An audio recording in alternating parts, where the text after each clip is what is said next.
Thanks for joining me today on the Church Brand Guide podcast. This is Michael Prasad. Today we're going to be talking about a topic of importance to every church, and that is, how do you build a brand where people want to be a part of it? They want to volunteer and give their time towards helping you accomplish the vision. That's a big topic where we're just talking about people volunteering, giving their time, giving their energy so that they can serve on your teams in ministries, helping young people learn about God, helping usher people in and get them to their seats, or being a greeter at the door, or maybe serving coffee in the coffee bar. Whatever different areas you have in your church, you need people that are willing to volunteer their time and energy to be a part of it. So we're going to be talking with Jared Hogue, who is an amazing expert on this idea, and he's going to unpack for us some great ideas that will help you create a brand where volunteering is just part of what you do and people want to be a part of it. Before we get into that, I do want to share with you some big ideas that I've been working on. So as you know, in recent months, I've been working with a Life Mission Church, and we've been working very closely to help develop their brand. So one of the big things we are doing here in recent weeks is basically trying to get more corporate. And I know that sounds really counter-church when I first say it, but really what we're talking about is a mindset. It's an experience that we want to provide for the people that come to the church.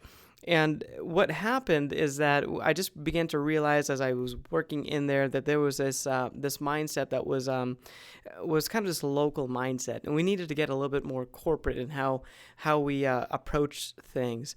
And what I mean by corporate is this, and here's a definition that I'm going to pull out. There's a few definitions I thought were really good from the dictionary. One of them is of or relating to or formed into one unified body of individuals.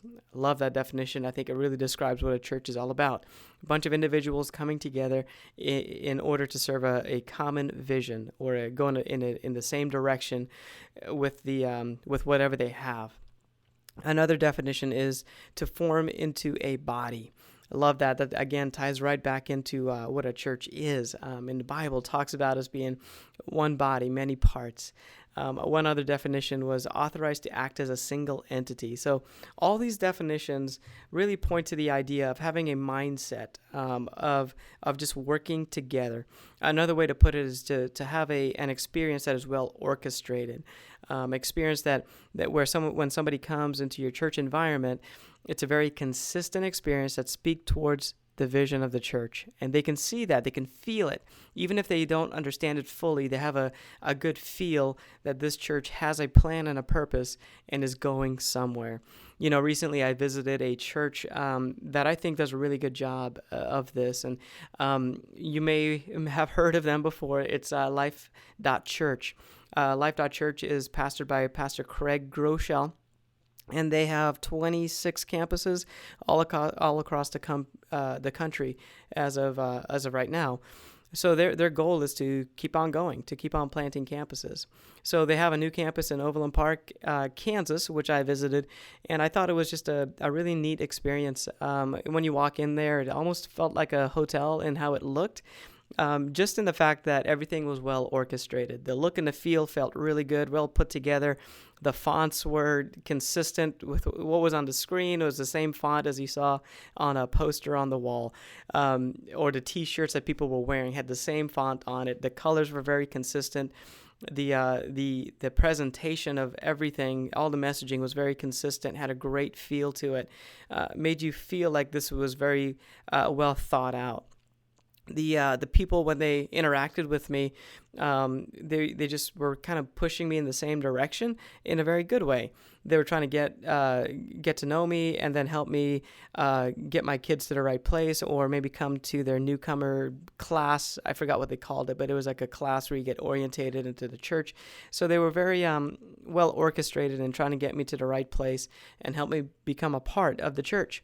So I love that, and I also love the feel of the local mindset that they also had. So they had small groups that were right in the community. They had different events and things that were happening to serve in that area. So it wasn't like this big, out of touch type of thing. It felt very local, even though what I saw was corporate in my own words. So I love that experience. I thought it was great, and we're going to adopt that in how we do things at Life Mission Church. We're going to create a very consistent experience. We're going to orchestrate how we welcome guests onto our campuses and how we get them to where they need to go. It's going to be a long process. It's going to take us a while to do it. We're going to start with the visual elements, the screens that are on the in the auditorium, the fonts that we use as we put out communications, even the voice that we use, the types of words that we use. We want to try to nail that down into a certain feel. So I think that's going to be a wonderful thing. I know it will, just so that we can build a brand where people recognize who we are in the community. And then also this church is it's a multi-campus church. So it has 3 campuses, which means every campus needs to have a very consistent feel to it so that you can build a strong brand that's going to be consistent from place to place. So that's a great direction. I just wanted to share that with you, this whole feel of being corporate, having a mindset that's corporate, or another way to put it is just a well-orchestrated experience. So let's get to our topic today. I'm going to change gears and head right back into the big idea of creating a brand where people want to be a part of it. They want to jump in. They want to be a part of carrying the vision forward with their time. They're going to volunteer. They're going to give their talents and abilities to serve in different areas. Your media team, or maybe up on stage singing or playing an instrument, maybe in your kids' services, teaching kids, or just being extra hands in a classroom. Every church needs this. It's the lifeblood of the church. And so it's a very big topic. And Jared Hogue is an expert in this area. He comes from Church on the Move in Tulsa, Oklahoma, where he oversaw hundreds and hundreds of volunteers on a weekly basis with their kids program. So he was over all that stuff, and he gives us some really great insights on how to create a culture where volunteers love to be a part of what's going on. They love to volunteer their time. They're eager to do it, and they're well informed, well equipped to do it, and to do their job really well. I'd like to let you know about our branding course that I've created. It's a series of videos unpacking what branding is and how to do it with your church. So if you're ready to take it to the next level and get your church branded in a very strong way, this course will help you do that. It'll walk you through what it is to brand and why you need to do it, and then how to do it. It gives you some downloads and some different resources to help you create that strong brand for your church. I also have a book in there that I've written, and it unpacks what branding has looked like in the Bible. So I love to, as I'm reading the Bible, it seems like I'm able to pick out some things where it's like, oh, wow, look at that. God's really being intentional about creating a brand in how he did something. So I like to point that out in my book and talk about how that's happened in the Old Testament and also in the New Testament. God's very intentional. Everything he does is very intentional. When he built a tabernacle, he built it a certain way so that people could learn who he is by experiencing the tabernacle itself. So a lot of that stuff's in there as well. So make sure you visit churchbrandguide.com. On the homepage, you'll see a button where you can click on to get the book and the course that's included with that. So make sure you click on that at churchbrandguide.com. So let's get right into it today with Jared Hogue, and let's talk about creating that great culture of volunteering. Thanks for joining me today on the Church Brand Guide podcast. I'm on the phone with Jared, who's going to help us begin to unpack the big idea of improving your volunteer culture. Hey, Jared, welcome to the podcast. Man, Michael, thanks so much for having me on. I really appreciate it, man. I appreciate you, as you're just a great American. Thanks, Jared. I appreciate it. You and I got to know each other just recently.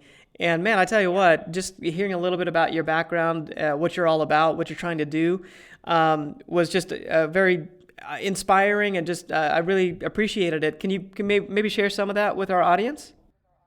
Yeah, thanks so much, man. That's super cool of you to say it. But yeah, so let's see, at this point, I guess it's 15 years ago, I moved to Tulsa, Oklahoma. I had graduated high school, didn't have a clue what I wanted to do. And then over the summer of after my senior year, I realized that I had a call to ministry on my life. And so moved through a series of circumstances, moved to Tulsa, Oklahoma to intern at Church on the Move. And at the end of 2 years, did not get hired, but just stuck around. You know, I was super involved as a volunteer for those 15 years in youth and in kids. and then had the pleasure of doing about 2 years working with students and young adults, and then left to do some business stuff, and then came back in 2014 to work in the kids department. I was overseeing the 5th and 6th grade ministry at the time, and over the course of the 2 years, I was promoted several times to overseeing the kids ministry for all 3 campuses of Church on the Move. I think the title I had was something like the Global Kids Director. And so, yeah, just kind of came in and love Church on the Move, love what we do there. Have since moved on. I'm now officially moved up to the Boston, Massachusetts area and helping plant a church here. So that's kind of a nutshell version of my history. I hope that's the answer you're looking for. No, that's perfect. Gives us a lot of context of, what world you've been in. Church on a Move, I've been following you guys, that church for quite some time.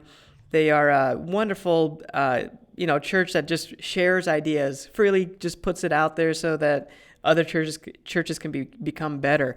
That's part of their brand. And yeah. With branding too, volunteers are just such a critical part of creating a strong brand. I mean, once you have some sort of direction where you're wanting to go, your volunteers are really the front line. So tell me, in your opinion, why do churches have to get their volunteer culture right? Man, this is crucial. We in Kids on the Move, which is our children's ministry, we had 5 areas of focus that we really tackled. So we focused on curriculum. We built our own curriculum. We had our weekend experience, which is just what happens on the weekend when our guests arrive. We had small groups, volunteers, and I'm actually blanking on the other one. That's terrible. I shouldn't be. But basically with the 5 areas, it all boils down to, it all hinges on your volunteers. Like you said, your volunteers are your front line.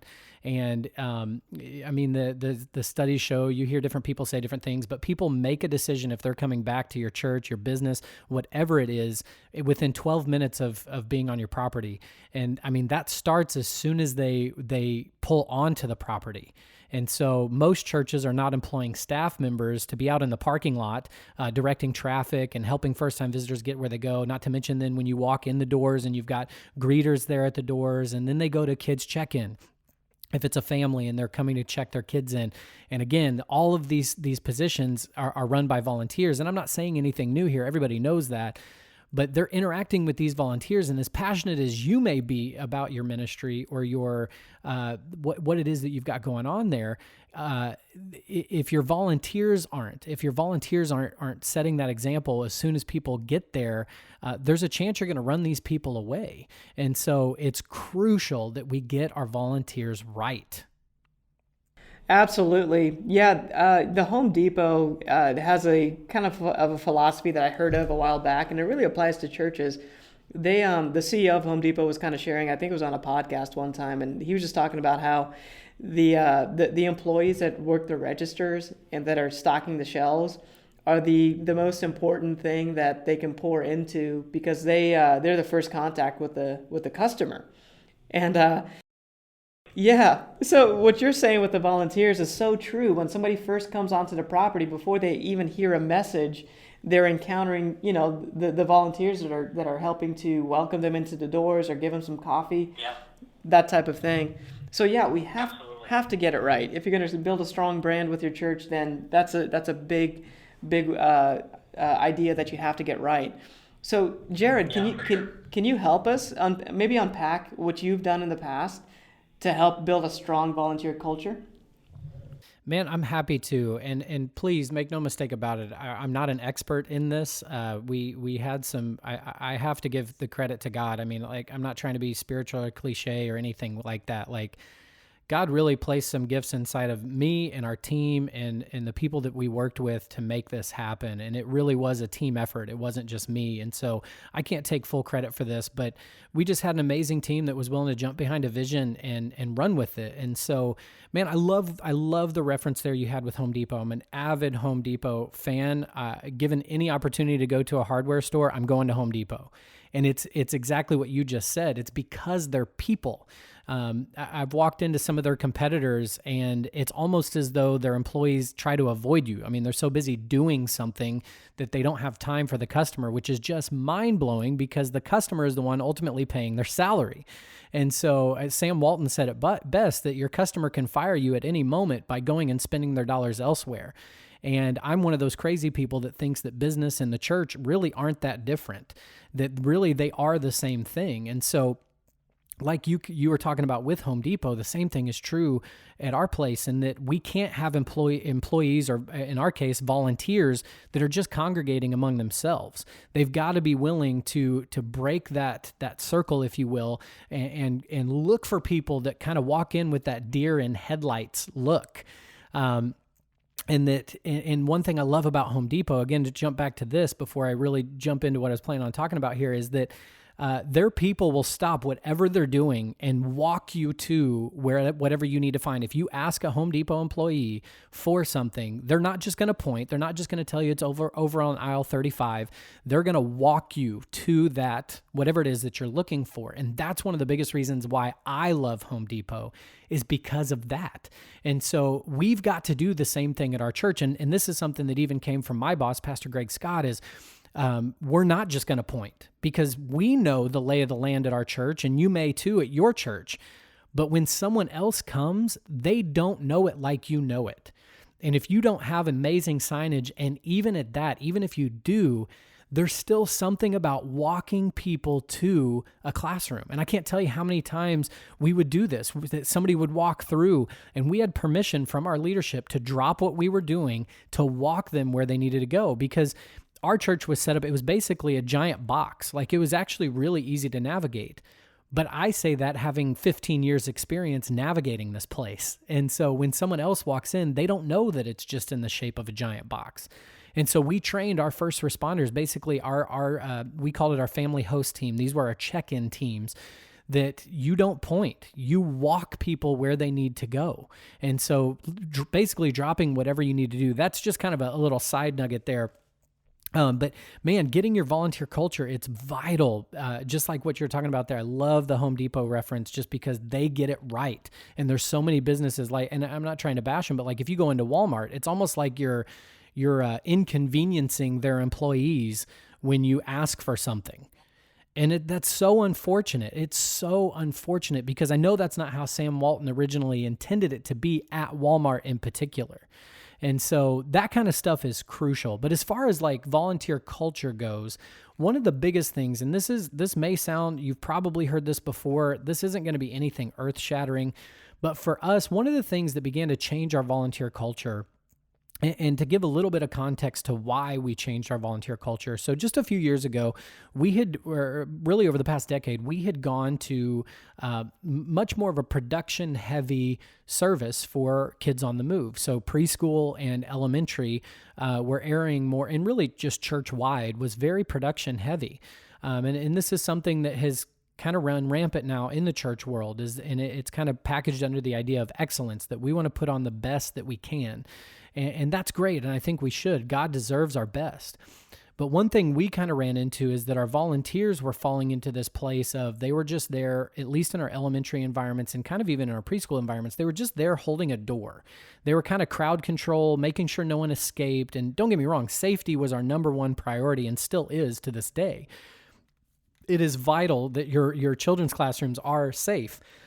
But with that, what we realize is that our volunteers weren't really bought in.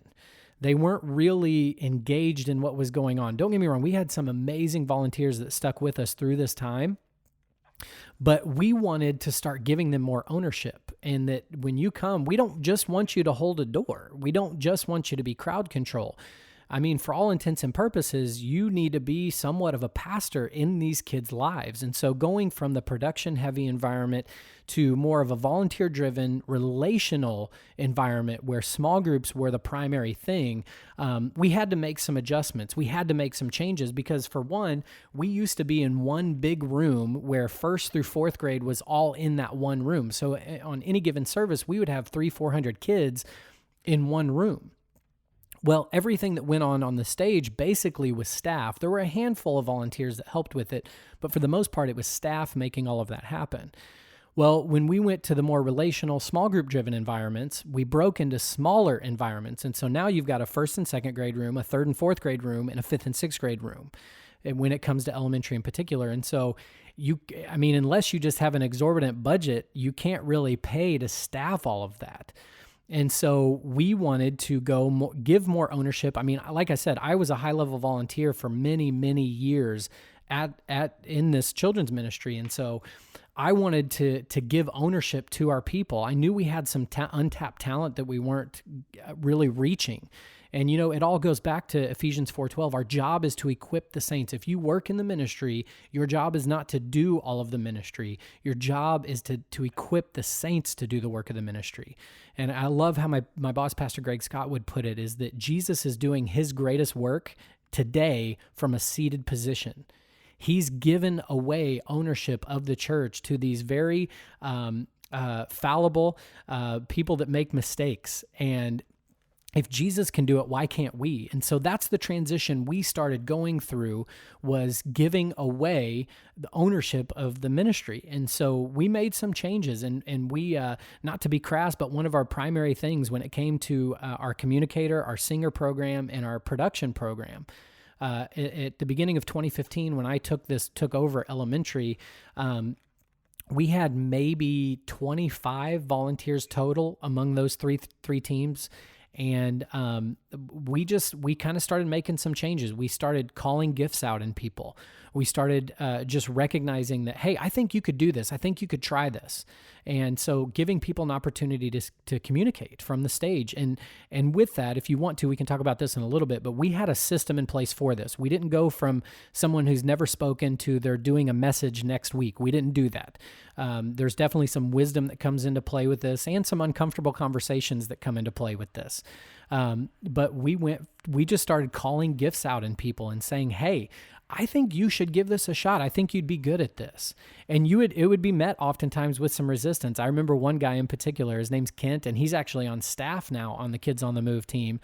The first time I asked him if he would speak, I asked him to co-host a game, is all I asked him to do. And he kind of paused for a minute, and he's just like, I think I could do that, but I don't ever want to do a message, so don't ask me.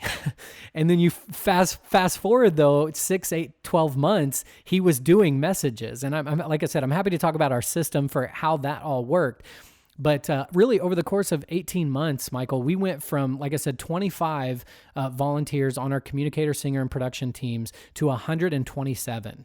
And there were some principles that we put into play. Like one of the things, again, this is what I was saying just a second ago, I don't mean to be crass, but one thing I told our team was embrace the suck. Like, just realize that it's okay, that it's not totally okay. Like, if there's people that say if someone can do it at 85% of what you can do it, give it to them. Craig Rochelle even says if someone can do it at 50% of what you can do it with momentum, give it to them. And you look at Life Church, they're the largest church in America, if not the world. And I mean, they are just incredible at developing people. And so that was really one of the biggest catalysts for us, was the embrace the suck, is that it's okay that it's not okay. But we're going to put a system in place. We're going to train these people, and we're going to develop them as we go. And so, and really keeping in mind that we're in this for the long haul. This isn't something that we need you better, we need you perfect, we need you at the highest level of communicating by next week. And so each week when you get off the stage, we're going to go over one thing with you. And we're going to ask you first, what did you think of it? Because chances are they're going to be harder on themselves than we're going to be on them. But then for next week, we're going to give you one thing to work on, and that I think your energy needs to be better. If you're a singer, you had your eyes shut the whole time, and that can be a nervous habit of a new singer, is that they just shut their eyes so they don't have to see the audience. Well, but that's a problem. And so, but we're only going to give you one thing to work on for next week, and we want to see you get better in that area. And then we'll improve from there. Sorry, that was a very long answer to probably a shorter question. No, that's really good. Are you able to just, I guess for a moment, unpack the system of developing? You said, I think a lot of people struggle with that. A lot of churches struggle with the idea of developing, leaders and allowing them to be bad for a while. Unpack that for a moment. Yeah, so with basically all of our volunteers, we had a 3-tiered system. And so this is I would probably say, with the exception of our family host team, all of our other position, there was a 3-tiered system. And so when it came to communicators, you had level 1, level 2, level 3. And so when it came to a communicator, that level 1 was that they co-hosted a game in the audience. And this was just to help them get comfortable holding a microphone, hearing their own voice come through the speakers, but the whole thing didn't ride on their shoulders. And so that was level 1. Level 2, and in level 1, they could graduate to be where they're hosting the game from the stage. And then level 2 would be they would graduate to being able to read the Bible story in front on the stage, or do an offering talk, something like that. And then level 3 was actually, we called it the illustration. We viewed our whole service as the message, and then one piece of that would be the illustration. Other people probably see this as the message portion of our service. That was a level 3 communicator. And then since then, there's actually been implemented since I've left, they've implemented a level 4 when it comes to communicators. And these are volunteer communicators training other volunteers, which is like the ultimate goal, you know? So basically with each of our positions, there was a 3-tiered system. So with singers, it was kind of the same way. You'd start out as a dancer, no mic. You would sing. It just helps you get comfortable with the moves. You're up in front of everybody. Everybody's looking at you. So you kind of get comfortable with that. Level 2 is you're singing, but you're not the lead singer. Level 3 is that you are the main singer in the room. Same thing when it came to production. You start out as an assistant, then you're actually running it, and then you could become a production coach, which you're overseeing several rooms, coaching other volunteers how to do this. When it comes to a small group leader, you start out as an assistant small group leader. So you're not actually leading the group, but you are in the group, you're conversing and all of that, but you've got a more seasoned small group leader in there. Then you become a small group leader, and then you could become a small group coach who does the actual coaching of the small group leaders. And so each one of our volunteer positions had a 3-tiered, 3-step system to get your feet wet, basically, before we just fully kicked you in. I hope I didn't go through that too fast. No, that was great. And I think just being able to apply that in different levels, you know, if people are training ushers or needing, you know, anything else beyond even just the kids programs, I think that applies so well into just any area within a church. So another big question that churches will have when it comes to volunteers is basically how do you get volunteers? You know, how do you get people to buy into what you're doing and then give their time? You have any tips on that? Man, that's the age-old question, you know. All churches deal with that, even Church on the Move. I oversaw 865 volunteers while I was there with a team of people, and we still needed more volunteers. Those are 865 volunteers from birth through 5th grade across 3 campuses, and we still needed more volunteers. But, you know, I would just encourage you to get creative.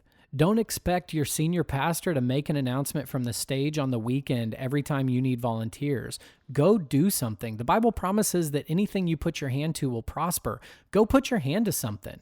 And so we started getting creative, you know, in ways to recruit people. One thing our church does is that we have a thing called sections. This is something that we got from Willow Creek, Bill Hybel's church, but it's basically a way to make your church, a big church, kind of a medium-sized church, and that most auditoriums are already set up in sections. And so putting a leader over each section to where when people come sit in their area, they go out, reach out to them, help them get a little more acclimated and get to know some people in the church. Because in a church our size, it's so easy to come in and leave and no one even knew you were there. And so small groups take care of the small aspect, but the sections take care of kind of the medium aspect. And so I had a relationship with a couple of section leaders, and I just reached out to them and said, hey, could we do a recruiting event through your section? And let me just tell you, it went incredible. This was only in our 9 a.m. Sunday morning service. We do 3 services on the weekend. In our 9 a.m. Sunday morning service, these 2 section leaders recruited 3 other section leaders. And then it wasn't just like, hey, we're going to put an announcement in our email to our section. We're not just going to make an announcement in the flyer that goes out to our section. We're going to get aggressive and go help you recruit people. And so we did a meeting. We had like some cookies and some water for this. It was very informal, and we pitched the vision to these people, and I think we had like 17 or 18 people show up from these 5 sections helping us recruit people. And we don't do a real hard sell of like, you need to commit to a year right now. We do ask for that later on, but ultimately our goal is, if you'll just come shadow in one of our rooms, come observe one of our rooms, we're confident you're going to fall in love with this place and want to do it. Because I think so many people, especially when it comes to kids ministry, they think it's childcare, that it's basically babysitting. And it's the furthest thing from that, if it's done properly. And so we just knew that if we could get someone to come observe, that they would fall in love with it and that they would want to be a part. So that was our whole deal. And so we did that through sections. We have something called Next Move, which is the next steps at our church. And it's all about getting people plugged in, deploying their gifts for the kingdom of God. And so that's something that our church has in place that has been super helpful. And then not to mention, recruit yourself, like recruit from the people that you know. And then you're going to tap that pool out pretty quickly. Start having your volunteers recruit people, because like kind attracts like kind. If you have good volunteers, chances are they're hanging out with good people. Leverage that. Encourage them to do it. Make a contest out of it. You get a $5 Starbucks card for every person that signs up to come volunteer. And then beyond that, even, I mean, I didn't actually get to see this through to fruition, but we were going to do, I heard about this at the Orange Conference earlier this year, actually. But is do a bring a friend to work Sunday, set a specific date on the calendar, advertise this with all of your volunteers, and encourage them to bring one person with them to shadow you that Sunday. And obviously there's some logistical stuff, some safety stuff, background checks, things like that when it comes to kids and youth.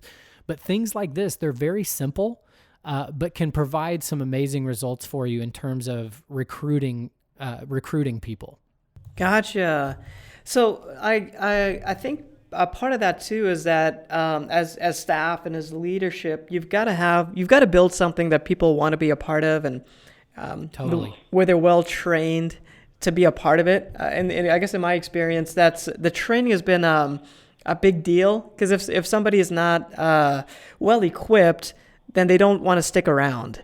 Is there anything that you want to speak to towards that, like having volunteers that want to be there and that are passionate and well equipped?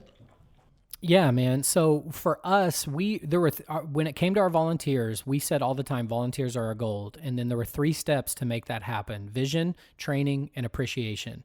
Those were the 3 things we emphasized when it came to our volunteers, keeping the vision in front of them. So for us, the vision was, we stole this from Reggie Joyner out of his book, It's Just a Phase. Statistically speaking, 70% of church kids will walk away from the church when they turn 18. Being connected to one adult outside of their parents, cuts that in half. And so if we can get solid small group leaders to pour into these kids, it's such a big deal. So that was the vision that we would pitch, is that we can eradicate the 70%. We can keep these kids connected to church, and ultimately connected to God. And then when it came to training, so for our communicators, we did, I think oftentimes the tendency is, hey, just come to our church and we'll train you.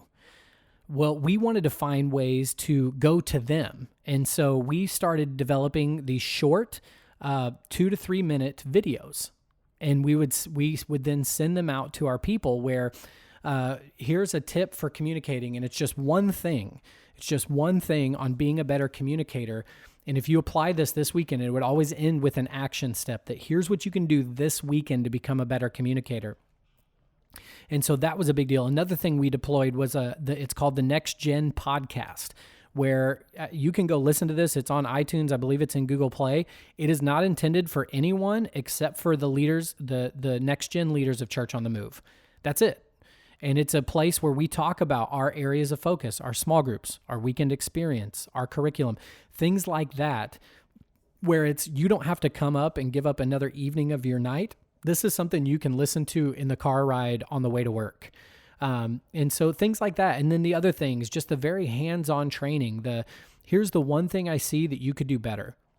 One other thing we do a once a month service director lunch. So our service directors are volunteers that oversee one service of a specific environment each week. And once a month, we bring all of our service directors and assistant service directors, and there's a few other ancillary people that may come to this meeting. But again, we feed them. We get to know them. We may play a game, but then we do some training right there. And then we expect them to be vision carriers that then go out and train their teams. And then we also do like each pastor that's over a room. So like Dan DeBell. Dan is just an amazing dude. He's overseeing the Central Campus for Church on the Move. When I was there, he was the 5th and 6th grade director. And so he would have 3 service directors and then 3 assistant service directors that would report to him. And like once a month, he would take just those 6 people out to lunch and just talk with them, find out what's going on in their rooms, find out what we could do better, and then just have a little nugget to give to them and say, hey, this is what we want to improve on. We need to recruit better. Where are your teams recruiting? Things like that. Those were just some real simple things that we would do for ongoing training. Our whole objective was, how can we have systematic training? Not stuff that comes up every once in a while, but systematic training. And then the final thing I'll say to that is our pastor actually wanted us to do, we call them team nights. We do 3 of these a year, and each one emphasizes one of those 3 things I was talking about a little bit ago. So the one at the beginning of the year will be about vision. This is where we were in the last year, and then this is where we're going in the upcoming year. And then we do one that's specifically about training, where we'll have some main stage training where we may talk about what do you do in your small group if a really heavy subject comes up, like cutting or suicide or something like that. What do you do? And so we'll train on that. And then the final one for the year, we do a big night just about appreciation, where bring your family. We're going to feed you. We may talk about some wins. We're not really going to try to teach you much, but we're just going to celebrate. We're going to celebrate you. We're going to give away a ton of prizes. We just want to pour into you. And so all 3 nights will have elements of all 3, but we'll have a main focus. And so again, kind of a long answer to a short question, but those are really some practical things we did to provide some ongoing training. I hope that helps. Oh, that was amazing. Yeah, thank you. I love the systematized approach to that. I think a lot of times churches do that randomly. Like there's a need, yep, and you kind of feel a need. So maybe you have a big group gathering to do some training, or maybe you take somebody out to lunch, because you felt there's a need. But I love it how you've just systematized it to where it happens, and it happens all the time. And this is just part of who we are. Yep. So, yeah. It's vital. Yeah, absolutely. I could see how that could create just a wonderful culture where people are full of passion, they're well-trained, and they're running hard towards the same thing because you've created the system to allow them to do that. Absolutely. And even back to one thing you said a second ago is that if you want to attract people and retain great people, you got to give them something worth being a part of. And if you want high capacity people, we've got some amazing volunteers. Andrew Bates is one that he's a multi-business owner, and he has served for 10 years in kids ministry. And you have to give him something. Like, he is a very high capacity person. And if you don't give him something worth serving for, it's unlikely he's going to stick around. Bruce Cavaney is another one. I mean, just an amazing dude. He's a property manager, a high-level property manager. And Jeremiah Carr is another one. These are guys that have like legit jobs. Not that other volunteers don't. Like, these are some high-level dudes in the workplace. You got to give them something high-level and worthwhile on the weekends to commit their lives to. And it's incredible when you do what happens from them. The buy-in, the feedback, hey, I think we could do this. And I mean, these are people that are bought in. And I'll even throw this in there too. One thing that our team did, I didn't even have any part to play in this, but was group messages through GroupMe.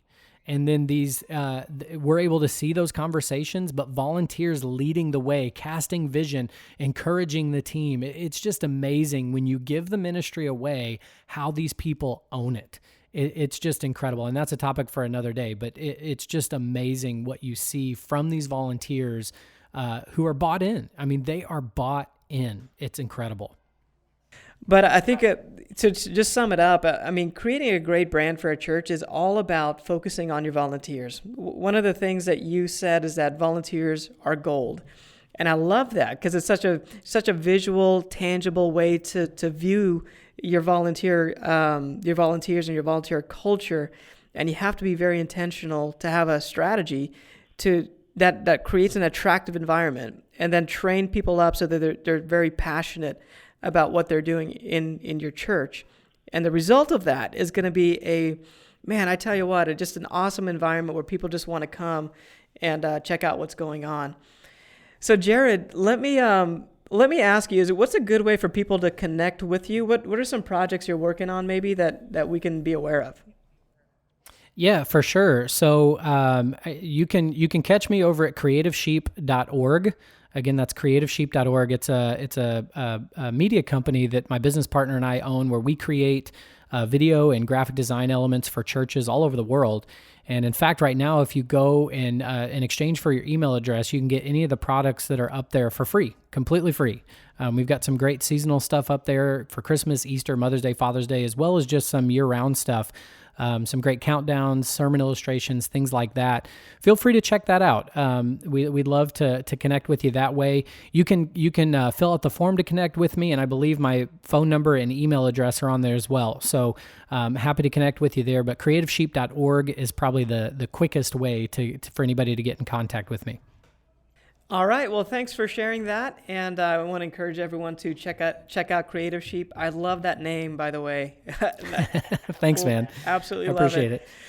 I just want to thank Jared Hogue once again for coming on our podcast. And he's going to be back with us on a future podcast. So if you liked his content today, then he's going to be back, and he's going to be talking about another topic that's going to be a wonderful experience for all of our audience. So I want to also let you know about a free resource that's on our blog. It's thechurchbrandguide.com. The blog itself has a bunch of free resources on there to help you brand your church. One of the free resources we have on there that's a very popular download is a logo questionnaire.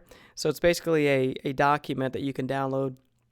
It has, I believe it's 18 questions on there, if I remember correctly, but it helps you to go through a process to identify what your brand is so that you can design something really amazing around the idea of what the brand is. Here's just a tip. If you're designing a logo or looking to have a logo design for your church, make sure it is designed towards your audience first. It's not about what you like and your preferences. It's really about what your audience is going to respond to the most. That's what's going to be effective for your logo. So design that way first. And then one thing I want to share with you as well, like I do on every episode, is a resource, usually a book. And then this week, the book that I want to share with you is called Visioneering by Andy Stanley. And Andy is just an amazing teacher, and he wrote this book many years ago about visioneering. Actually, I want to say it's almost maybe 20 years ago, but it's been rewritten several times. But he just begins to talk about what a vision is, and then how to put it out there in such a way that you can get people to respond to it, to be a part of it, to give towards it of their time, their money, and their abilities to help you accomplish that vision. And so it's a wonderful book. I want to encourage you to get that if you haven't already read it. Thanks for joining me today on the podcast, and I'll see you next time.